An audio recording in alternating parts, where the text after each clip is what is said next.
Halo semuanya, saya Mutiara Safitri. Di bagian ini saya akan menjelaskan sedikit tentang analisis proses bisnis, sistem logistik, dan juga pengiriman barang. Nah, jadi latar belakang dari analisis ini karena industri logistik sekarang berkembang sangat cepat, apalagi semenjak e-commerce mulai ramai. Tapi di balik itu masih ada beberapa masalah yang sering terjadi, seperti keterlambatan pengiriman, salah alamat, tracking yang belum real time, sampai gudang yang overload. Nah, tujuan dari analisis ini adalah untuk melihat alur proses logistik dari awal sampai akhir, terus mencari tahu faktor apa aja yang bikin prosesnya kurang optimal, menemukan akar masalahnya, dan tentunya kasih usulan untuk perbaikan yang bisa diterapkan.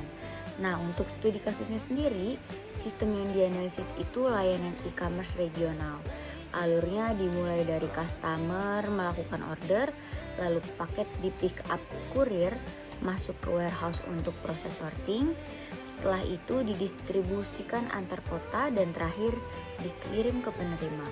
Di slide current state proses ini bisa dilihat alur proses yang sedang berjalan sekarang, mulai dari order masuk sampai barang diterima customer.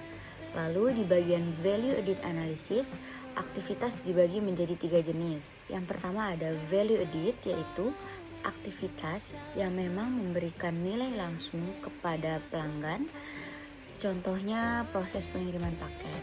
Yang kedua ada business value added seperti quality check dan dokumentasi yang dapat memberikan dukungan operasional bisnis. Dan terakhir ada non value added, yaitu ini adalah aktivitas yang sebenarnya pemborosan seperti waiting time, double scan, atau perbaikan manual yang membutuhkan waktu lebih lama dan biaya operasional meningkat.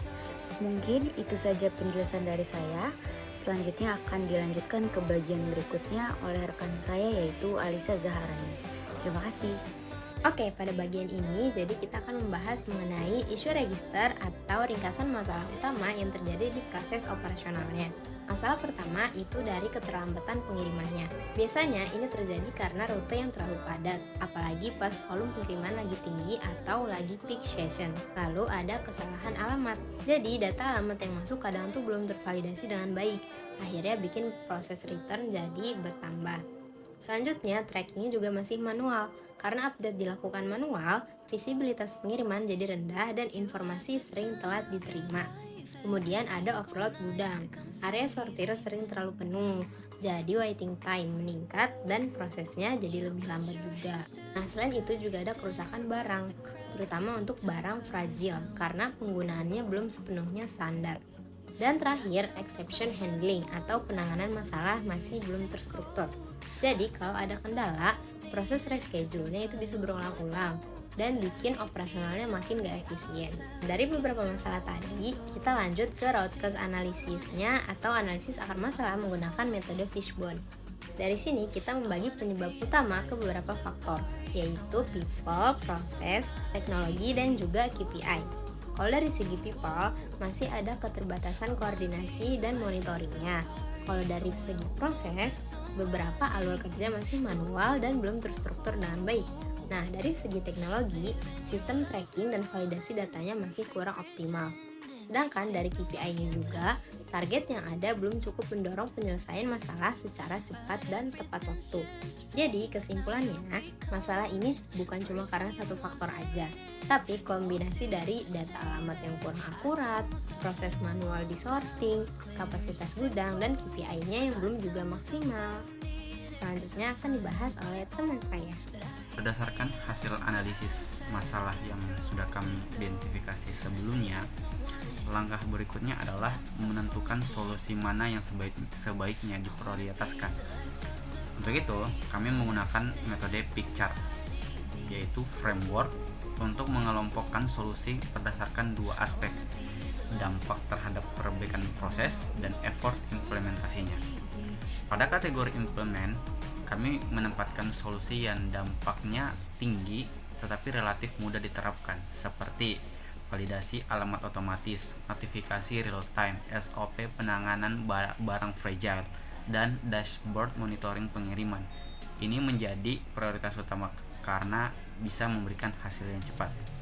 Di kategori challenge ada solusi strategis jangka panjang seperti integrasi sistem logistik secara penuh, optimasi rute pengiriman, dan automate exception management. Dampaknya besar, tapi membutuhkan effort dan resource yang lebih tinggi. Untuk kategori possible, solusinya cukup mudah diterapkan, tetapi dampaknya tidak sebesar kategori implement, misalnya reminder pengiriman atau standarisasi format alamat. Sedangkan kategori kill berisi solusi yang effortnya tinggi, tetapi manfaatnya rendah, sehingga tidak direkomendasikan sebagai prioritas. Oke, terima kasih kepada rekan-rekan saya sebelumnya. Sekarang kita masuk ke bagian akhir namun paling krusial, yaitu rekomendasi perbaikan dan analisis kuantitatif. Nah, berdasarkan evaluasi sistem yang telah kami lakukan, kami merumuskan 5 pilar rekomendasi untuk mengoptimalkan operasional. Nah, adapun rekomendasi strategis yang kami tawarkan adalah yang pertama adalah automatic address validation. Ini bertujuan untuk meminimalisir kesalahan alamat yang sering menyebabkan reroute dan barang retur. Kemudian yang kedua ada real-time tracking dan notification. Nah, fitur ini akan meningkatkan transparansi dan kepercayaan pelanggan melalui visibilitas status pengiriman secara langsung. Yang ketiga, reschedule workflow struktur. Kami ingin menstandarisasi proses penjadwalan ulang agar tidak terjadi penumpukan tugas yang berulang. Yang keempat, damage handling SOP. Kami menyusun standar khusus untuk penanganan barang pecah belah atau fragile guna menekan angka kerusakan. Dan yang kelima, monitoring dashboard KPI. Ini berfungsi sebagai alat pemantau performa tim mulai dari cycle time hingga throughput secara real time. Nah, jika kita melihat grafik perbandingan yang tertera di layar, terdapat perbandingan signifikan antara kondisi saat ini, yaitu current, dan kondisi yang diproyeksikan atau proposed. Nah, processing time mengalami penurunan yang cukup stabil, sedangkan pada waiting time di sini terlihat penurunan paling drastis berkat efisiensi dari sistem otomisasi yang diusulkan.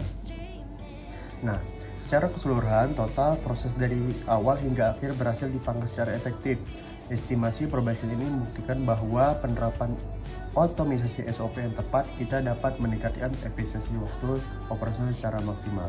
Oke, demikian dari kelompok kami mengenai pengembangan sistem ini. Kami percaya langkah-langkah ini akan membawa dampak positif yang besar bagi efisiensi perusahaan. Terima kasih atas perhatiannya. Saya kembalikan pada teman-teman saya. Assalamualaikum warahmatullahi wabarakatuh.